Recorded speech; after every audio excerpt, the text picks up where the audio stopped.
వృష్టివంశీయులలో వాసుదేవుడను మరియు పాండవులలో ధనుంజయుడనై ఉన్నాను. నేను మనుషులలో వేదవ్యాసుడిని మరియు కవులలో శుక్రాచార్యుడనై ఉన్నాను.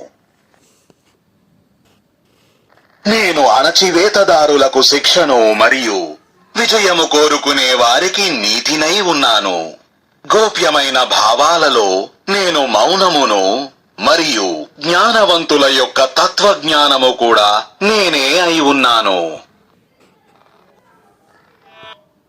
ఓ అర్జున, సమస్త ప్రాణుల మూలానికి కారణమైన విత్తనములో నేను ఉన్నాను. ఎందుకంటే ఈ చరాచర జగత్తులో నేను లేని ప్రాణి అంటూ ఏదీ లేదు.